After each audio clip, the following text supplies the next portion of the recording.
It's the Kacee Allen Show.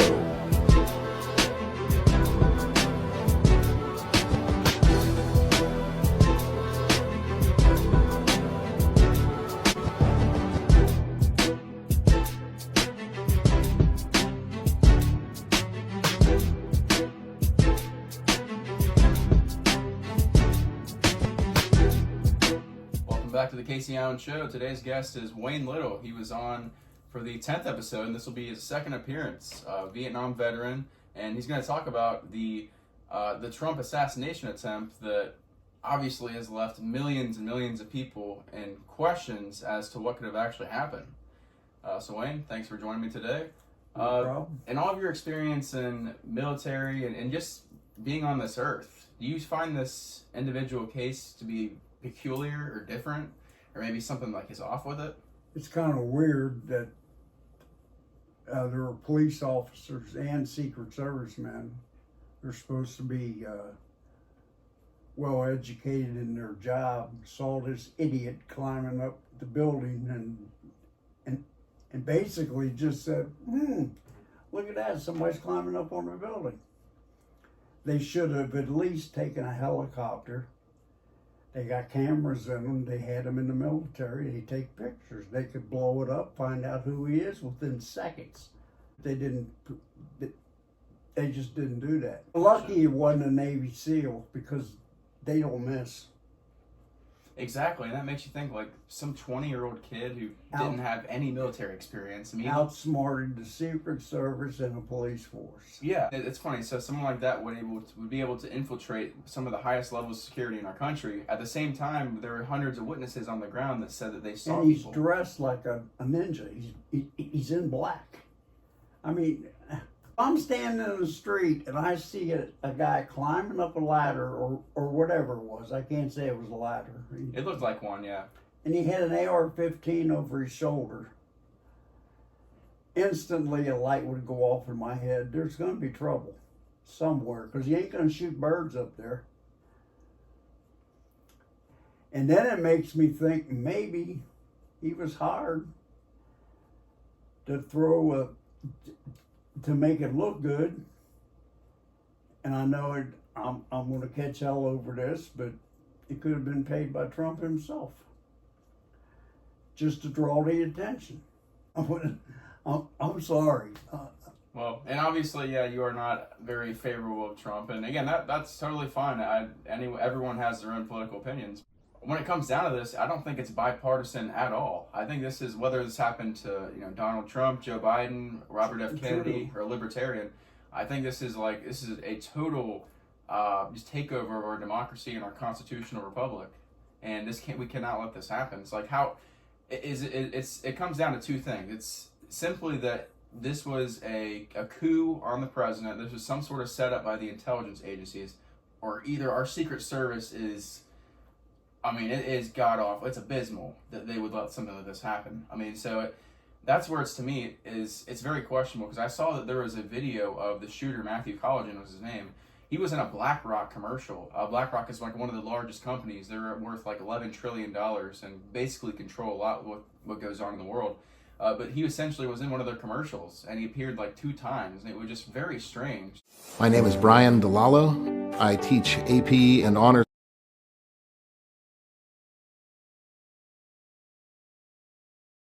economics in Pittsburgh, Pennsylvania. Financial well-being to me is knowing that I can be free to do the things that I love to do.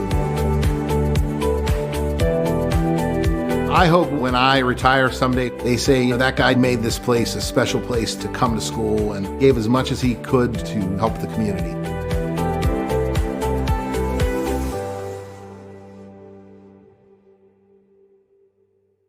So what I put together in my head there, I thought that, when you think about JFK and with the patsy that they used. I remember JFK. I'll never forget that.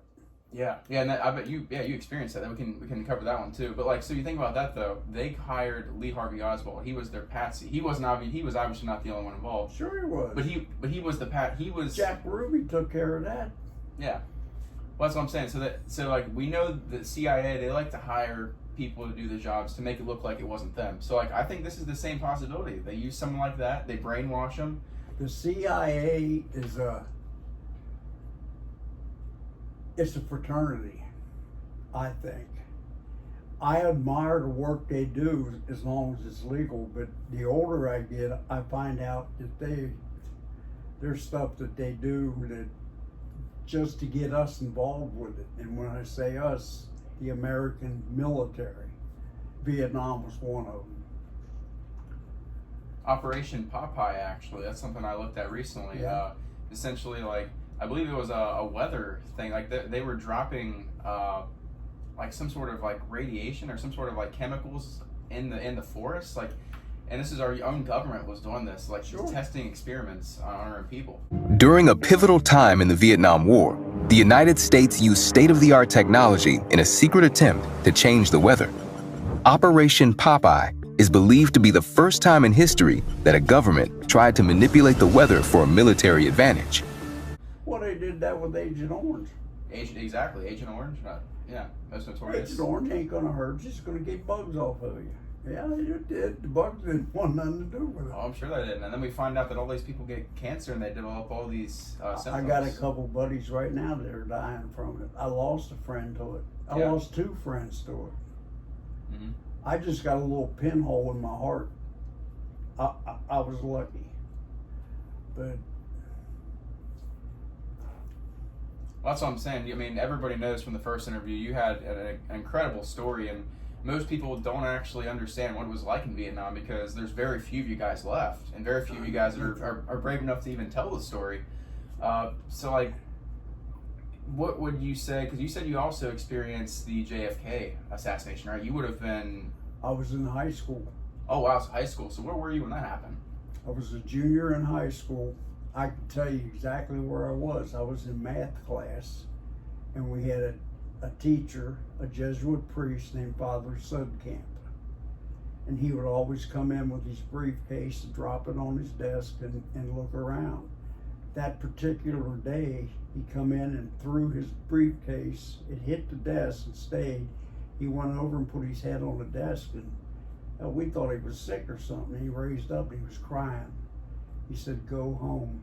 Our president has been assassinated." And as soon as I got home, my mom was sitting there crying, and I watched TV with her, and it showed him getting shot in the back of the head and falling in Jackie's arms. And then immediately they get Oswald, and you think, man, that little guy got past, and then all of a sudden this 300-pound Texas cowboy comes out and shoots him, Jack Ruby. Mm-hmm. I never thought nothing of it. I thought, he's a patriot. It's wrong, but hey, what the hell? And they put him in prison. He weighed almost 300 pounds, and about 6 months later, he dies of cancer weighing under 200. No, you don't catch cancer and die that damn fast in a federal prison. They still, me personally, I still don't think they know who killed Kennedy. I got my own speculation, and it'd get me thrown in prison if I said it, so I'm not saying it. And that's the crazy thing. They haven't even released the full documents. Like, there are thousands and thousands of documents that should be released. And this is what, I mean, we're going on 50 or 70 years almost. I mean, it's insane. So, I mean, experiencing that, and then you would have also been around when Reagan was shot too, right? Oh, yeah. Yeah. Yeah. I saw that live on TV. He walking out to the curb, and all of a sudden he goes down, and the Secret Service, like they're supposed to, fell on him. Not stand there and look at him and wait for a woman to come over and try to get her gun out of it. Yeah. The president emerged from the Washington Hilton Hotel. The only person I feel sorry for is that gut fireman that fell on his daughter. And you hardly hear that he saved her life, he possibly saved other lives, and he died. And he wasn't a bad, he was an honorable fireman.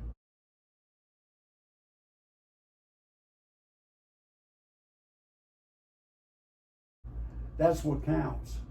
Well, that's the thing. Like I said, it doesn't matter what political party you're associated with. Right. This should not be the case, and you should be able to attend a rally peacefully and go home with your family. But in this man, Corey Competure's case, he wasn't able to, and he was a firefighter. I mean, he's literally a real patriot, and unfortunately, that's what had to happen. An honorable guy. An honorable guy. I'm 77, and I can remember my first election that I got to vote, and I was so proud that I got to vote.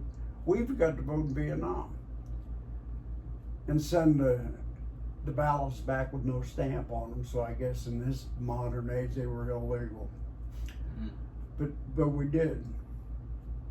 But up until Clinton, after Clinton, I almost give up on voting, because it really don't matter to me. It seems like it don't matter, because a guy can say, "Oh, it's fixed," and the whole country they believe it.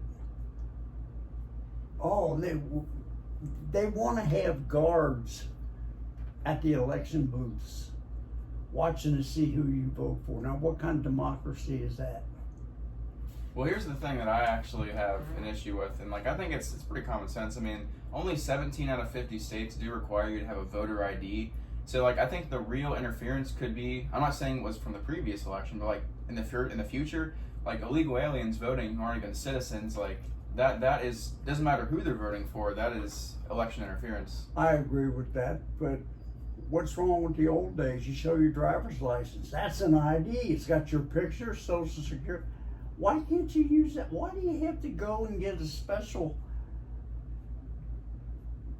whatever they call it, the vote?